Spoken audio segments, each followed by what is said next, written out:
Shabbat Shalom, family and friends. We are on the 39th Torah portion named Chukot, which means ordinance of.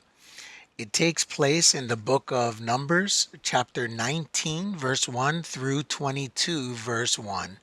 It also includes the reading in the book of Judges, chapter 11, verses 1 through 33, the 100th and 100th one, or 101st Psalm, as well as in the renewed covenant, the book of John, chapter 3, verses 10 through 21.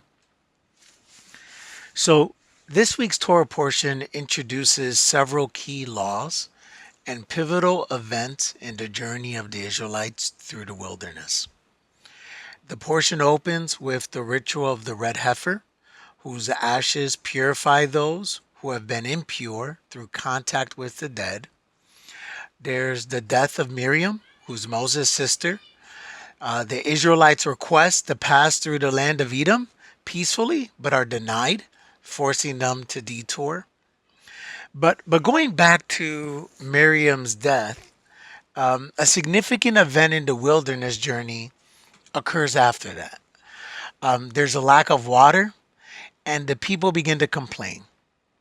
And they complain, "Why have you brought us into this wilderness to die?" This is the same group of people, by the way, that saw the powerful miracles of God in Egypt. I mean, and to me, this is just a reminder of human nature, where how quickly we can forget from where and from what God has delivered us. So Moses is instructed by God to speak to a rock to bring forth water. However, Moses strikes the rock twice. So instead of speaking to the rock, Moses strikes the rock. Now, although water flows, God rebukes Moses and Aaron for not sanctifying him before the people. As a consequence, they are told that they will not enter the promised land. This is the reason why Moses and Aaron, and Moses, referred to in the Bible as the most humble man on the earth, right, did not eventually end up going to the promised land, who did all these miracles and is now looked very fondly on. And if you think about it, Moses kind of listens to God's instructions, but he doesn't fully listen or carry out what God instructed him to do. God tells him to take the rod, and Moses obviously did because he struck the rock with the rod. God tells him to gather the assembly.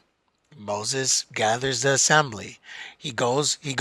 God tells him to go before the people, him and Aaron together, right? He goes before the people, but instead of speaking to the rock, he strikes the rock. Now, I believe, just to provide some general context here, I mean, Moses is very angry and very frustrated with the people. And we kind of know this because when he goes before the assembly, it says here in the Bible, he starts off saying, "Hear now, ye rebels, must we fetch you water out of this rock?" So he's not starting with "my people" or "God's people, listen to me. Look at what God's going to do." You could tell that he is angry, you know. And in my mind, the fact that he strikes the rock twice, I mean, that's probably another sign that he's frustrated. And and so we go back to, he did a lot. Like he started off with the right things. He brought the rod. He gathers the assembly, and it just seems like right at the end he messes up, right? Where now it starts to get to him. The pressure of everything starts to get to him, and then he ends up really not following God's instructions the way he should. First Corinthians 10:4 notes that, and did all drink the same spiritual drink, for they drank of that spiritual rock that followed them, and that rock was Christ. That verse is referring to this situation, this part of the Torah portion. Additionally, Matthew 16 verse 18 features Jesus declaring, "On this rock I will build my church." So there's some symbolism here where Christ is our rock. He provides us living water. And in the wilderness, that water was determined whether they live or die, right? Because they if they didn't get water, they would have obviously died in the wilderness. And we can get this living water by speaking to him, by speaking with him. We don't need to use our resources like a rod to kind of force it out of him. And to me, that is a lesson kind of learned out of this, is that how much of things that we are doing may be more coming out of ourselves rather than what God really wants us to do. And we could start off really well. We could be doing all of the right things, but then something happens, or whatever may occur, and then right at the last minute, then you end up kind of using your own resources, rather than kind of just doing exactly what God told you to do. Christ is our rock, and he provides us living water, and we should be very mindful of that. Now, thankfully, in this Torah portion, there's another story that kind of builds on this. Okay, so after so remember with Edom, Edom didn't allow the Israelites to pass safely. So the Canaanites end up attacking the Israelites. Um, the Israelites vow to destroy their cities if victorious, and God grants them success. So here, things are going well for the Israelites. They just came out of this battle, but then the people again start to complain, and as they complain, God sends them fiery serpents, poisonous serpents. God tells Moses to make a serpent and to put it on a pole, and those who look at it would be healed. Okay, and so a serpent is made out of bronze, and and when you think about this, it's odd. Like on at the my my first take on this, it's odd that God directed Moses to make a fiery serpent. Okay, wouldn't that be a graven image? Something that we're commanded not to do. I mean, it's the second of the Ten Commandments, to not make any graven images. But what's different here is that this graven image was not supposed to be a magical object that heals you. You do not get healing from the object. It's supposed to be a reminder that when you look upward toward it, that they are reminded to turn their hearts to God and to have faith. What's interesting about this story is I don't see that God took the fiery serpents away. Nor do we see where God sends, a swarm of eagles, or a predator of the serpents to just kind of remove that object. No, they're still there. And so when they look on the ground, they're seeing these serpents around. And but at the same time, when they look at the ground and they focus on what's below, what's with them at their level, right? They'll see that they don't have water and they don't have food. I mean, these are the things that are causing them to complain. But now there's an object that if they look up to it, that they know that God has them in his hands. I, another thing to think about is, why not a graven image of an eagle or something that kills snakes?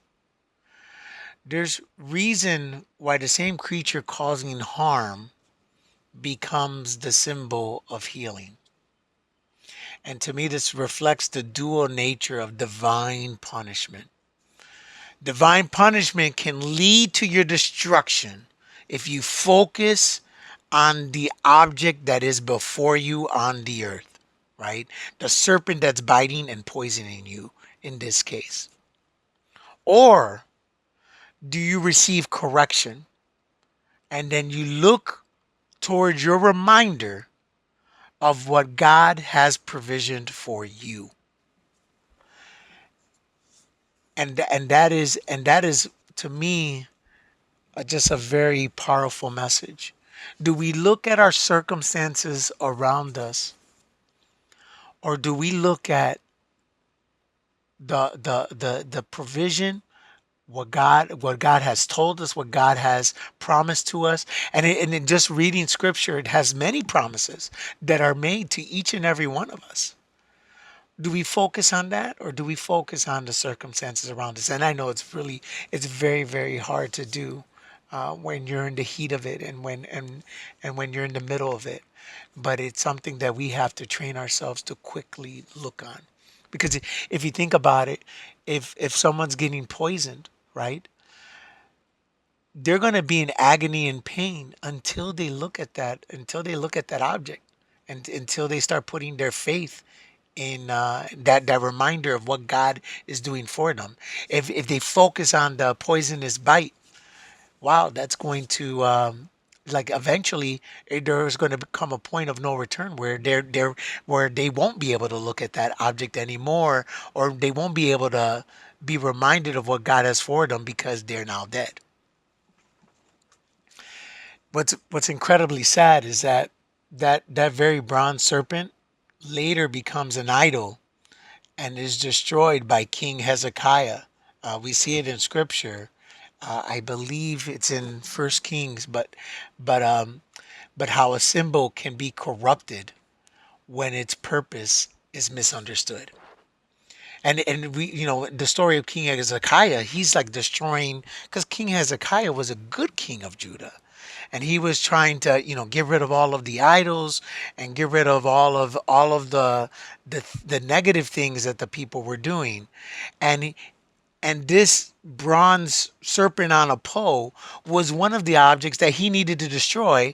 It should have been kept as a reminder still, but it ends up getting destroyed because people corrupt the very thing that God had, provision for them to kind of look on. And it's a reminder of something God has done for us, that we have overcome. But now it becomes something else.